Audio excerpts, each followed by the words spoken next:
Thank you, sir. Alhaji Mohammed Hayatu-Deen, OON, holds a Bachelor of Science degree in Economics from Ahmadu Bello University, Zaria. Advanced Management Program, Harvard Business School, Massachusetts. He also holds a certificate in Strategic Leadership and Corporate Renewal from the London Business School, and also had a stint in making corporate boards more effective at Harvard, and also holds a certificate in Strategic Leadership Program from France. Prior to his establishing the Alpine Investment Services, Mr. Hayatu-Deen was the Pioneer Managing Director, Chief Executive Officer, FSB International Bank, PLC, a distressed government savings institution that Mr. Hayatu-Deen was able to transform into a major commercial bank in Nigeria. It arguably represents the best case of turnaround management and privatization in Nigeria. He was chairman, CEO of FSB International Bank, 2001 to 2004, Group Managing Director, Chief Executive Officer, New Nigeria Development Company, 1983 to 1988. The New Nigeria Development Company was the single largest diversified holding company in Nigeria. As Group Chief Executive, Mr. Hayatu-Deen provided leadership, direction, and oversight to 140 subsidiary and associate companies under the group portfolio. Mr. Mohammed Hayatu-Deen has, in the course of his career, been chairman / director of several organizations, including Nigeria Stock Exchange Council member, Northern Nigeria Investments Limited, Nigeria Hotels Limited, Kaduna Textiles Limited, New Nigeria Construction Company, Benue Cement Company, Sokoto Cement Company, Northern Nigeria, Virgin Nigeria Limited, 7-Up Bottling Company, PZ Kusos, and Inlex Computers. Please put your hands together. Mr. Mohammed Hayatu-Deen has been involved in a number of extracurricular and national assignments. As a member of the Institute of Directors, Director of the Nigeria American Chamber of Commerce, Director of the Nigeria German Business Council, member of the Nigerian Industries Transparency Initiative, member of the Africa Business Roundtable, member of West Africa Business Association, member Presidential Advisory Council, member President Buhari's Transition Committee and chairman of the Transition Committee on Economy, and chairman Nigeria Economic Summit Group for 2 terms between 2003 and 2007.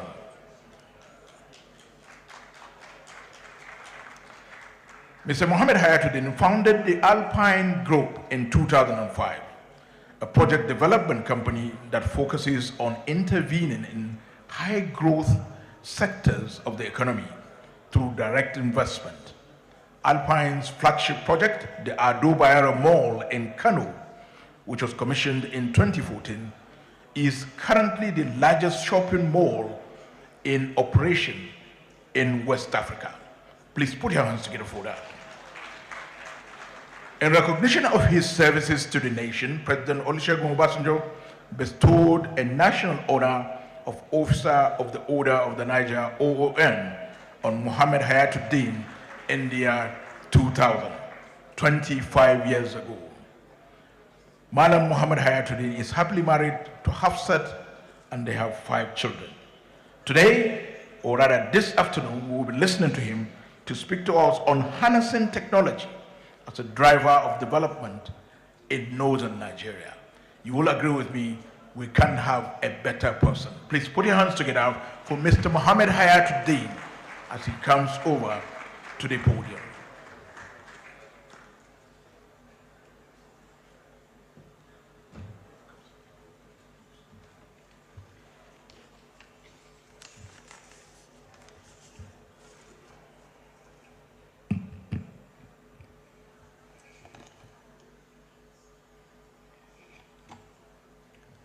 The chair of the Northern Elders Forum, Professor Ango Abdullahi, ably represented by the Chairman of the Managing Board, our former Chief of Defense Staff, Air Marshal Alamin Dagash, the Board of Directors, the President of the Senate, the former President of the Senate, Dr. Saraki, distinguished guests, ladies and gentlemen.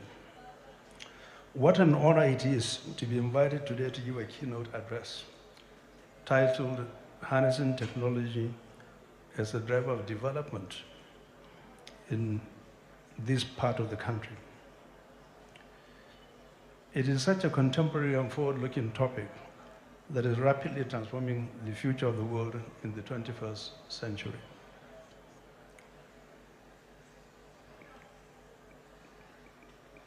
Cutting a long story short, the cold, brutal reality today is that while the world is taking a giant leap forward, this nation is virtually stagnant. Consider this year, 2025, where new cold chains and infrastructure networks make it possible for tomatoes from a village in Rwanda to reach Dubai in just 48 hours. Yet, in this same year, another farmer in Kano lost his crops before they left the village because of the absence of logistics, transportation, marketing, and distribution infrastructure. Are we therefore, as a region in the country, condemned to live in this reality? I don't think so. Let me begin with a small teaser. Can we together envision something with me in northern Nigeria where a farmer in Mambila can send fresh milk to Singapore in 72 hours, where our miners in Jos export not raw ore, but high-value products stamped ethically sourced in Nigeria, and our young people are building companies that compete on the world stage. I guarantee you that this is not a fantasy. It is a choice, a deliberate choice. And I believe the reason we are here today is to talk about how we make that choice together. First, there is nothing inherently wrong with us as a people. This is not about capability, but about connectivity. The infrastructure, the technology, the systems that link potential to prosperity. We know that it is possible to connect the dots. My experience tells me that we have what it takes to unleash abundant prosperity. So here's the question. Do we have the will to connect them into something actually much bigger? Because technology is not just a tool, it is the currency of competitiveness. We do know that the regions that digitize value chains, integrate markets, and mobilize capital will win in the next decade. And we can be one of them if we act with urgency and precision. Let's then move forward and talk about the purpose of this paper and the key takeaways. This conversation I'm having with you is actually simple but very powerful. First, we'll look at the opportunity in front of us in these three sectors and why they matter now more than ever before. Second, we present a strategic, actionable vision for how technology can ignite industrial transformation, drive growth, and solid, sustainable infrastructure in the region. Third, we can then connect all these things into one unified development model that makes us a magnetic field for attracting global investment. Fourth, we'll do all of these things by deploying the required capital, skills, and infrastructure. If you remember nothing else at the end of this speech, remember these 5 vital takeaways. 1, these 3 sectors do not exist in separate silos. They can, and they must be fused into one value-creating ecosystem where each sector reinforces the other two. Second, technology is the multiplier. Because what we do know is that digital tools, renewable energy systems, and data-driven platforms can accelerate productivity, cut waste, and open new markets. Three, we have a blueprint to mobilize capital. We can attract blended finance, climate funds, and diaspora investment by packaging bankable projects. Four, very important area, skills development is as critical, if not more critical than even the roads, the bridges, the power lines, and the industrial parks. Because that's the most important, single most powerful ingredient that you need to make all of these assets go to work. Fifth, we must take bold action. And therefore, this speech speaks to the need to come up with measurable goals, measurable targets that will properly embed the MAP 2025 Tech Compact. Ladies and gentlemen, with that purpose and those outcomes in mind, let us reframe how we think about industrialization in northern Nigeria. Because the old playbook will simply not work. We have to reframe our narrative from factories to smart systems. So for a lot of people, industrialization is all about having these big factories, heavy, expensive machinery, and very long production lines that convert raw materials into finished products, sold within the country and also without. That was the old way of doing things. Today, the most successful economies are built differently. They run on digital infrastructure, connected supply chains, and the ability to create and protect ideas and designs that have value. In this new world, information and innovation can be worth more than physical products. And here is the advantage for northern Nigeria, in the sense that we actually do not need to take a very expensive path. Many of these solutions are fairly easy and they're fairly cheap. So we can move straight into a digital-first, innovation-driven economy. Now, remember that once upon a time in this world, we were hunters and gatherers. From there, cities developed, and then there was the agricultural revolution, then leading to the first industrial revolution, the second, the third, and the fourth. I'm speaking to a very enlightened audience, so I don't need to walk over these things with you. The most important here is that we are now in the fourth industrial revolution, where artificial intelligence, big data, and advanced connectivity are merging the physical and digital worlds. So under these circumstances, technology is not just a support tool. It is the driver of competitiveness, period. It decides who is a leader and who is a follower. So for this particular region, it means we can actually leapfrog old models and go straight to modern connected systems. Yesterday, I was actually listening to a panel, and there was this raging debate between two groups. One group felt that it is better to just remain traditional and continue slowly through that trajectory before it can become an industrial country. Another group felt that you can actually jump that curve, leapfrog it, and get into the modern world. There may be no right answer. You can allow the traditionalists to do what they are doing until they catch up, but you cannot hold progress. And so it is very, very important to actually adopt these principles as quickly as possible.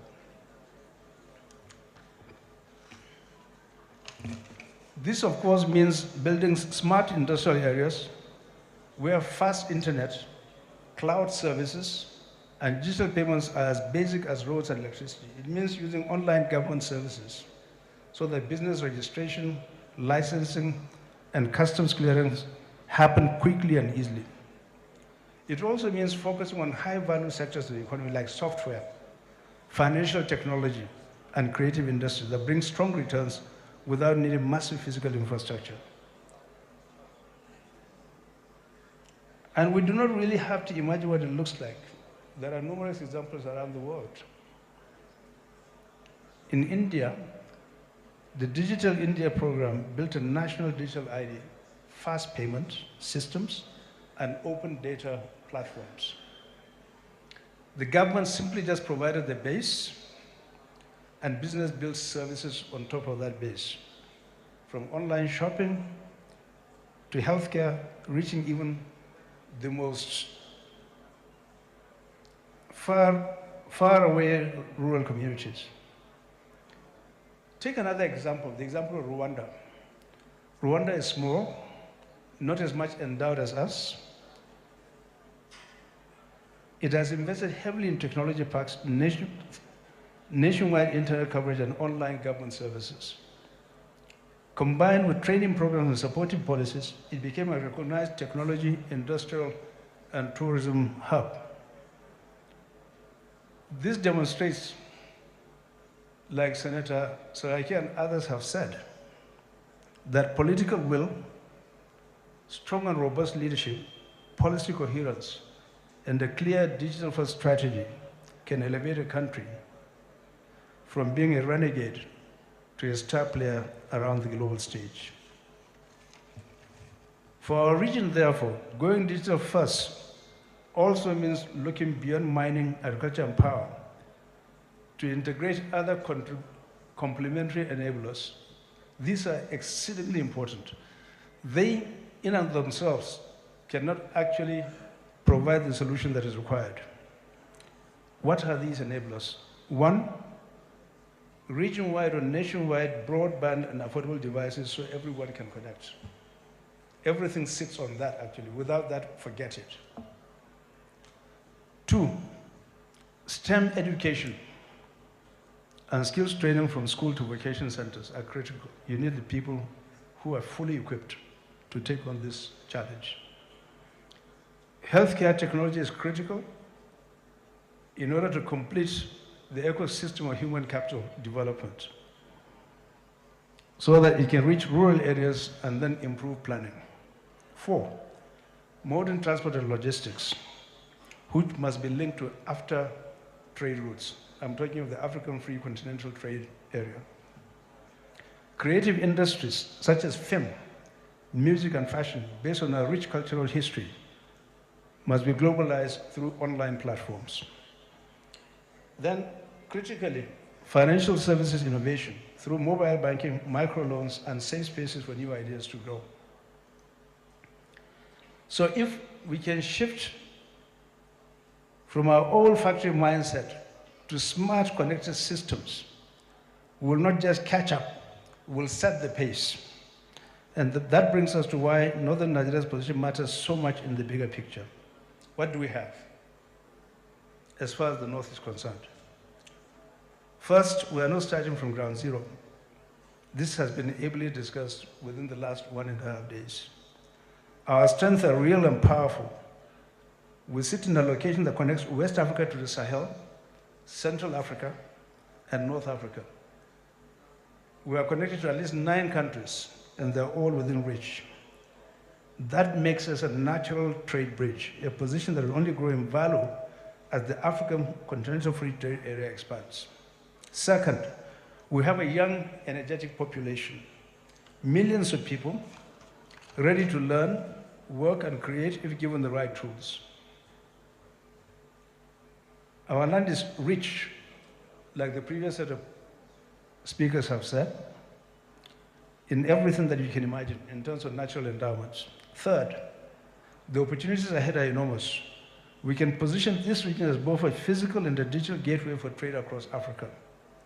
We can build cross-border e-commerce platforms, digital customs systems, and secure payment networks that make it easier for producers to sell anywhere on the continent. Why couldn't you tap into green bonds, infrastructure funds, and diaspora investment by presenting banking projects that meet global standards? We can also diversify into ICT, creative industries, logistics, and fintech, creating a more balanced and a future-proof economy. But we cannot do these things without facing our challenges squarely. And we know what these challenges are. Previous speakers have spoken to it. I'm not going to repeat it, so I'll jump that. Apart from the challenges, there are also threats that are exogenous to us. Global price swings, particularly of commodities like agriculture and mining, climate change. These are some of the issues that can be constraining. But for every constraint, they can always maneuver around and find a mitigant. So this region is a platform for Africa's next industrial leap. If we mobilize this strength, close our gaps, and act decisively, we can turn our position into lasting power. But, ladies and gentlemen, this window of opportunity will not stay open forever. Everything has its time. Changes are profound, and they happen very, very quickly in this digital age. If we are serious, therefore, about seizing this opportunity, we must first of all agree on the conditions that will make success possible. And that's where I turn to next. There are certain essential basic conditions for success in anything you do in life that without them, failure is guaranteed. The first, again, the previous set of speakers and others yesterday had mentioned, if we have any chance of competing, not just within Nigeria, but across Africa and the world, we actually need more than resources and ambition. Within the region, in this vast landmass, which is a dwelling place for loads and loads of people, a large percentage of the population of this country, we need a shared vision, clear priorities, and the discipline to work together as one region. Right now, too many of our efforts are fragmented. Each state has its own plans, its own timelines, its own priorities. That approach has cost us substantial bargaining power, slowed development, and left opportunities on the table. Therefore, the first essential condition for success is unity. We must move beyond state-by-state strategies and adopt a coordinated regional blueprint, one that aligns with our priorities in infrastructure, education, trade, and investment. We also need shared institutions, regional councils or commissions with representatives from all the 19 northern states to coordinate policy, pool resources together, and track progress as we move along. And when we negotiate with the federal government, development partners or investors must speak with one voice to secure better terms and bigger projects. Most importantly, we must learn from other regions how they have successfully developed a cohesive regional development strategy. Once upon a time, at the time I was running NNDC towards the beginning of the 1990s when I left, NNDC was, nobody could come even remotely close to it. That was what I inherited from previous GMDs. It was such a stunning success, and we set the pace and set the example. The Eastern Nigeria Development Corporation, the Western Nigeria Development Corporation, called ODUA, were colossal failures at the time. But nothing is static in life. While NNDC was going on in the 2000s, although Lamis Jukos and his team are now trying to actually turn it around, ODUA decided to take the bull by the horns under civilian government over the last 15 to 20 years.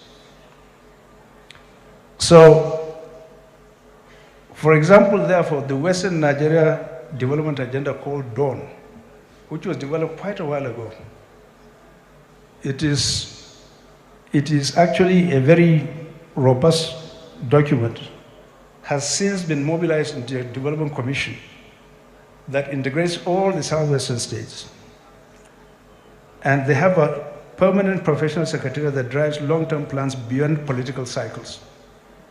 And I can tell you, I visit them a lot. even now, that as far as the governors are concerned, whatever their color, whatever their political stripe, they are joining the hip when it comes to development of Western Nigeria. They have built a unified identity that attracts investment, tourism, and talent. And we can today adapt these lessons to our own context. There is no shame in doing that. The second thing is that government and business must actually work hand in hand. Public-private partnerships can mobilize capital, share risk, and speed up the delivery of infrastructure and services. These need to be empowered by business-friendly policies, simpler regulations, fewer bottlenecks, and targeted incentives, so that we can develop economies of scale. The next essential condition for success, again mentioned by other people, is the need to actually invest heavily in research and development. There was a speaker from the Institute of Directors of the UK yesterday. I thought he made a very compelling argument yesterday that almost everything that is developed by UK businesses or European businesses or American businesses come from the research labs of the universities. And he gave the example of AstraZeneca and the other one, that these came from, probably Cambridge and Oxford University, plus a third one. So our applied research helps in partnership with universities, polytechnics, and research institutes can develop solutions tailored to our challenges. Let me now turn to the Northern Elders Forum. For as long as I have known it, it has been a political pulpit, so to speak. And I'm now delighted that the NEF is making such a sharp pivot by integrating economic development into its philosophy in addition to its traditional forte of politics and governance. I'm not saying that you discuss your traditional forte, but perhaps it will do you well to actually create two directorates. One that is looking at the political and governance space, and the other one that is purely looking at the economy. This decision on your part, sir, to take on a higher role to serve as a true think tank for the Northeast future is highly commendable. We have actually seen this before. Sir Ahmadu Bello once showed how visionary leadership could mobilize private resources to support public investment in strategic sectors through such institutions as the NNDC and the Bank for the North. That same spirit of foresight and institution building must now be rekindled. You should not only generate bold ideas, but also sit at the table with the federal and state governments to secure strategic investments and national level support. And I might also add that you need a lot of young, vibrant, energetic people in your midst who will be in the engine room baking these things for you. And you provide support in vigilation and governance. It is also worth noting that Northern Nigeria cannot compete in the 21st century without mastering the power of data. Just as the NNDC once mobilized financial resources to unlock strategic investments, today we must mobilize information resources to unlock opportunity. Robust data banks, live database of entrepreneurs across the region, and diaspora groups eager to invest back home. Finally, you need the fuel. So we need financial institutions that do not just operate in the North. Emphasis, do not just operate in the North, but are truly for the North. Banks and funds based here, close to our people and industries, can channel capital directly into farming, mining, and so on and so forth. And with these conditions, basic conditions in place, we can turn to the first pillar of our plan, transforming our industries through technology. Pillar one.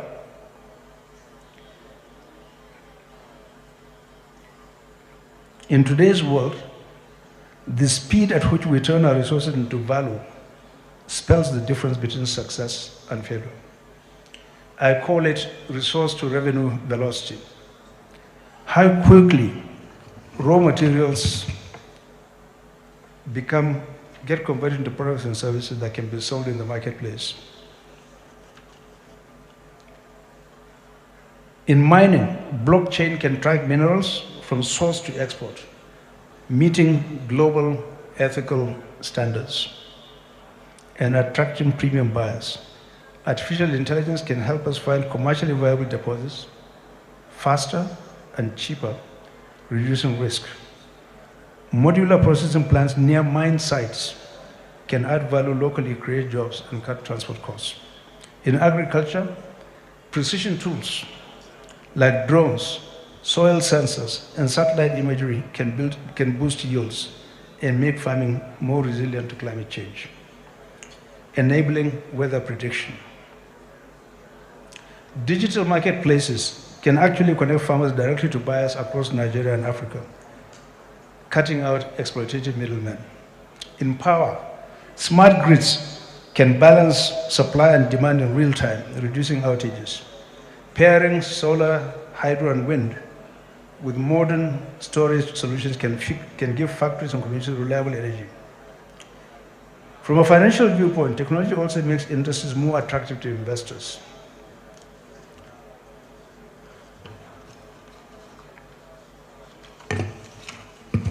The benefits are too obvious for me to repeat them here. So, ladies and gentlemen, if technology is the engine, then people are the fuel, which now brings us to the second pillar, inclusive growth and human capital development. Inclusive growth is not just the right thing to do, it is the smart thing to do. A region that leaves large parts of its population behind will never reach its full potential. Our greatest untapped asset is our people, especially the young ones. We have millions of them, brimming with energy and ambition. We must treat human capital as infrastructure and invest in it with the same urgency as we build roads, power, plants, and industrial. I dare say with even greater urgency.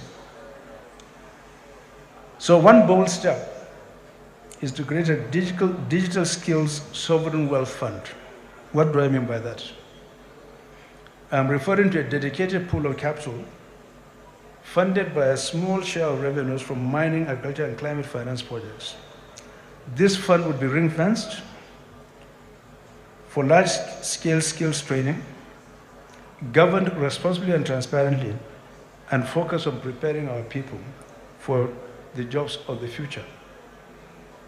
Agri-tech, renewable energy systems, mining automation, logistics, and digital trade.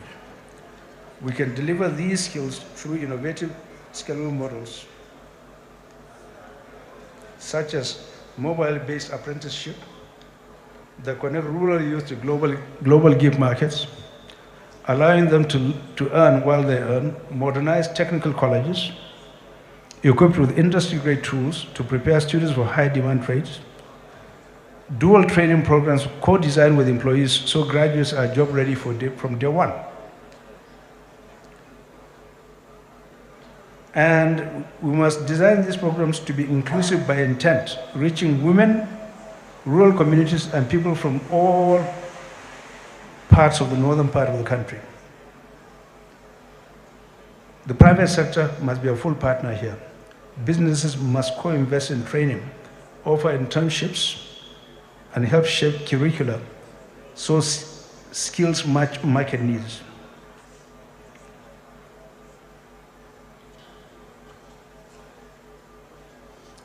Inclusive growth is about more than training.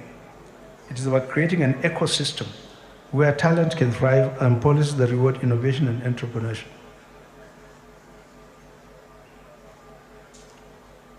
So if technology is the engine and people are the fuel, then infrastructure is the road that actually carries us forward. And that brings us to our third and final pillar. Sustainable infrastructure and regional competitiveness. In northern Nigeria, sustainable infrastructure is not just about building roads, power lines, and data centers. It is about creating the physical and digital networks that connect our industries to markets, our farmers to buyers, our innovators to investors, and our communities to opportunity. We must therefore change how we see infrastructure, not as a cost, but actually as something that actually confers enormous value and gives very high returns on investment.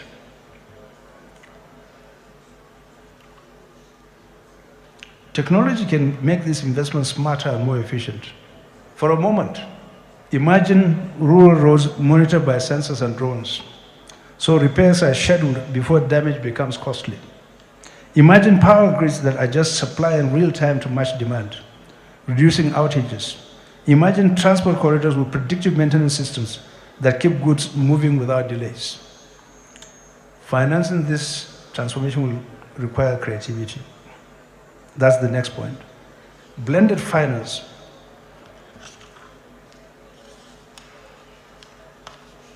Combining public funds, private funds, donor funds, and so on and so forth can spread risk and attract bigger players.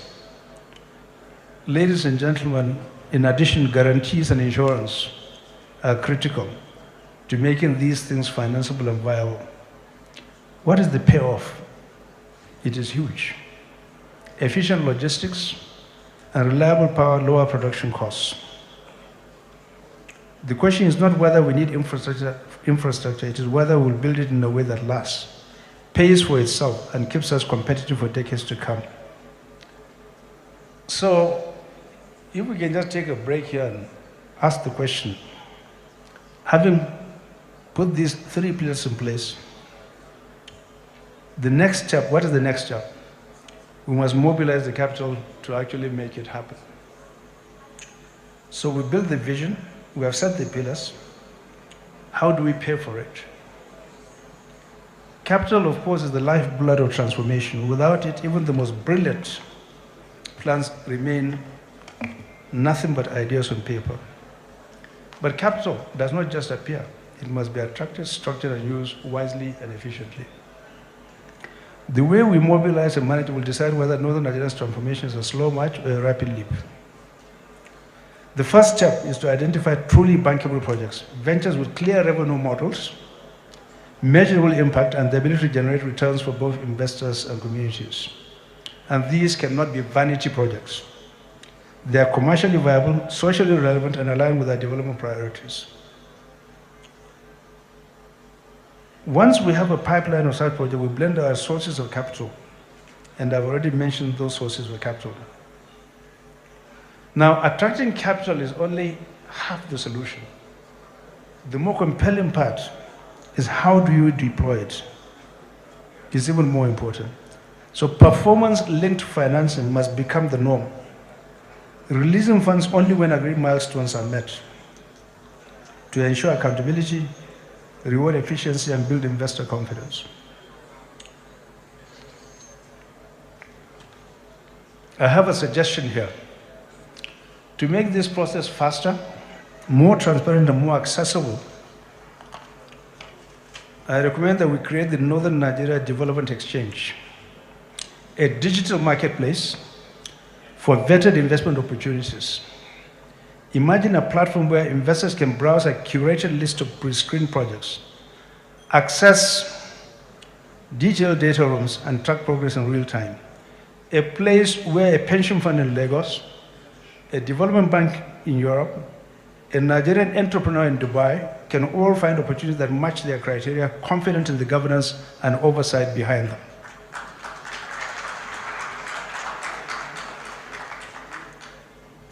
The benefits are clear. Investors gain a trusted entry point into the region. Project sponsors gain access to a wider pool of capital. The region gains the resources it needs to build infrastructure, scale industries, and create jobs. By making capital mobilization a deliberate structured process rather than a series of ad hoc negotiations, we can move from occasional wins to sustained momentum.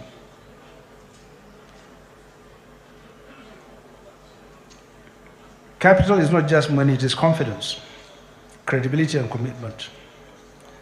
So, as I try to round up, when the lifeblood of capital actually gets injected into our vision, we must channel it into the right arteries.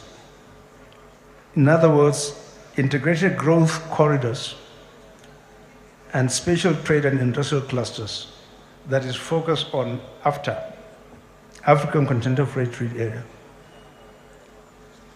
We need to channel such capital with precision.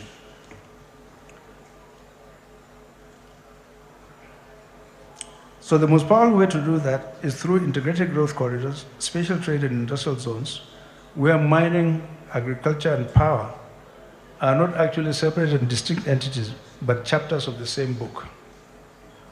They are not separate stories, but chapters of the same book. And they are mutually supportive and mutually self-reinforcing. When one grows, it lifts the other two. So it's a virtuous cycle, not a vicious cycle. But here is where the real opportunity lies. AFTA turns these corridors into continental gateways. By aligning zone infrastructure and trade process with AFTA protocols, we can give northern Nigeria producers seamless access to a market of over 1.4 billion people.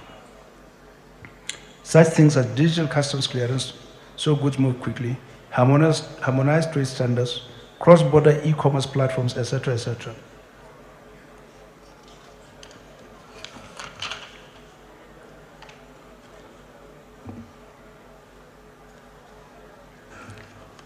If we execute this vision, the North can position itself as a West Africa's AFTA hub, a center for process and factory exports, renewable power industry, ethically sourced minerals. They will create jobs, markets, resilience, and other Nigeria that is prosperous and progressive. I deliberately did not raise issues pertaining to insecurity, which had been mentioned by the previous speakers, because it's something that I think has been debated thoroughly, but it's an essential precondition to doing anything. The bloodbath is just unspeakable and is sinful, and it must come to a stop based on the recommendations that have been offered by other people. Everything we discuss here today, the pillars, the corridors, the capital,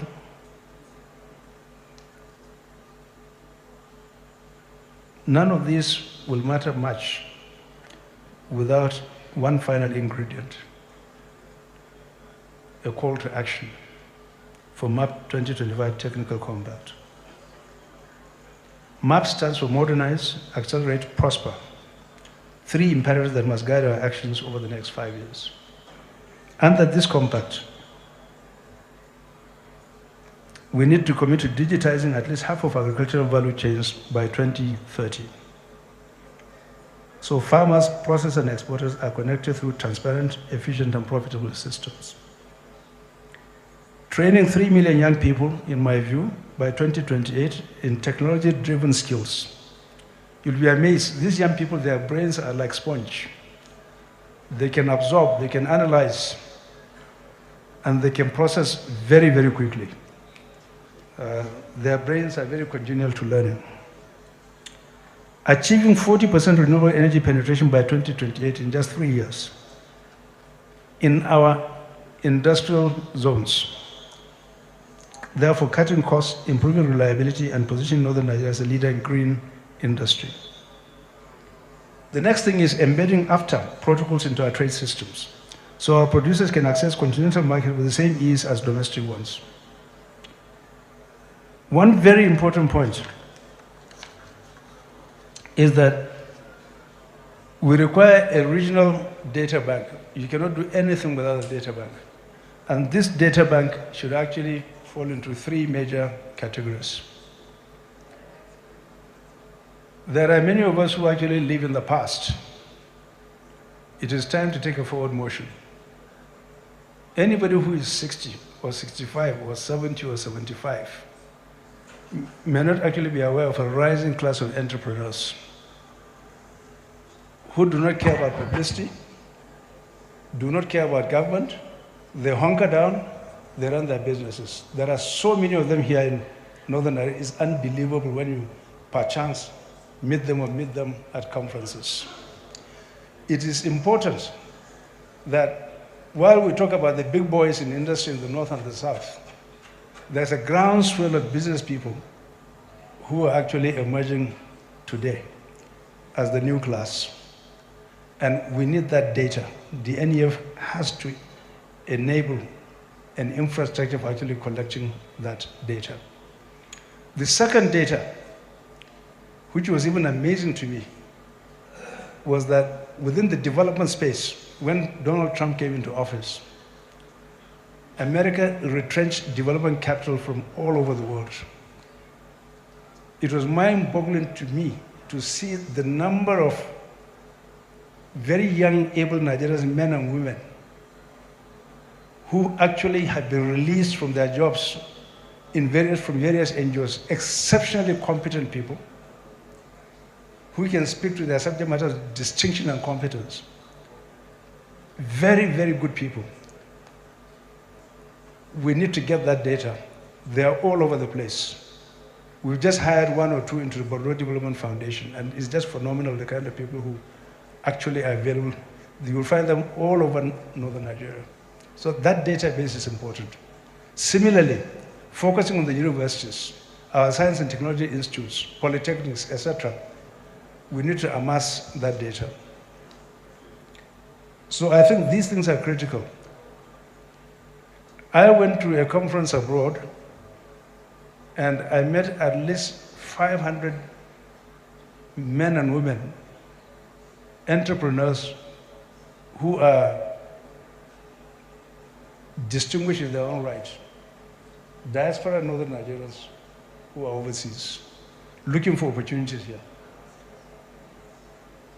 And when I was chairman of President Buhari's Transition Committee on the Economy in 2015, loads and loads of them actually came and spoke to us, and they were willing to give their life and soul and just pack and come back home and do things.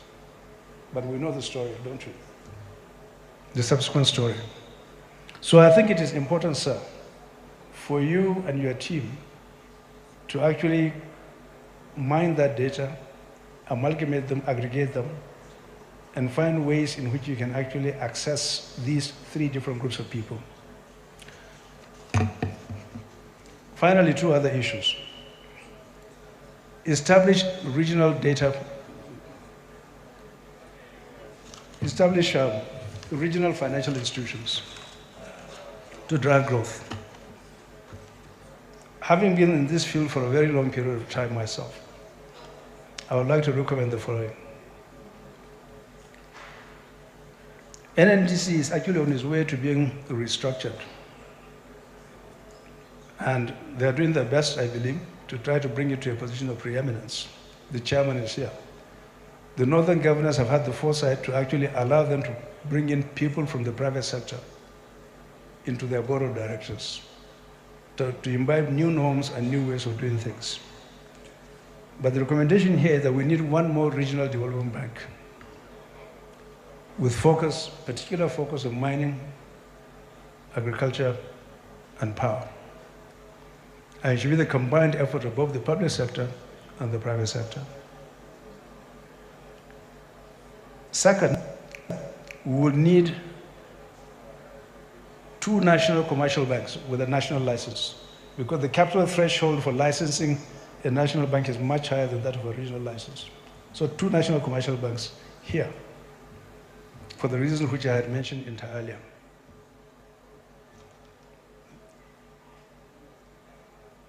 Two regional commercial banks with a regional license.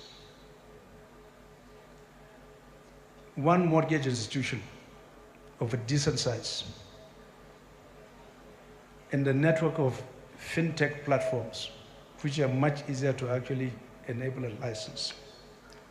All designed to channel strategic investments and provide microloans to entrepreneurs and small businesses by the year 2030. This compact will not be a slogan, it will be a binding framework. Progress will be tracked by a MAP 2025 Implementation Council, made up of representatives from the public sector, private investors, development partners, and civil society. Financing will be linked to performance. Funds will be released only when agreed milestones are met. But beyond all of this thing is actually our mindset. Do we have the will to actually carry this forward? It's hard, grinding work. It's not easy, because there are so many caveats, as lawyers would say, caveat emptors. These caveats are really the things that we should actually follow. If we don't have them, we better not start. And generals understand that. They do not go to war without ensuring that they have all the enabling ingredients in place. Otherwise, you lose that war. So please, I beg of you, think through these things very carefully. Do not even start if you are not ready. It's not going to be easy. You are going to meet a lot of challenges. But where there's a will, I believe there's always a way. So it is well within our own mind to choose either to be a market maker or a price taker. Whether we're accepting our destiny or refusing to accept, is about refusing to accept our destiny to export raw materials and import finished goods. It's about building an economy that is resilient to shocks, inclusive in its growth, and confident in its place in the world.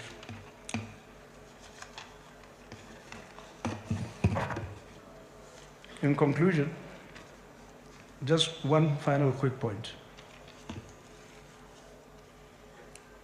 The Northern Elders Forum has gone out of its traditional forte to actually embrace something that is a spark. You are igniting something here.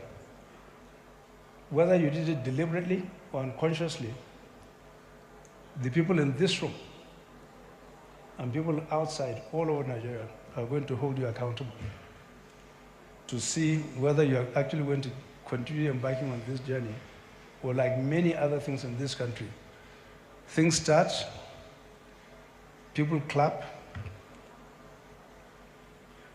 compacts are signed, and everybody goes to sleep. This is not easy. But with the kind of leadership that we have, who are deeply embedded in the history of this country since the 1960s to date, and who have held eminent positions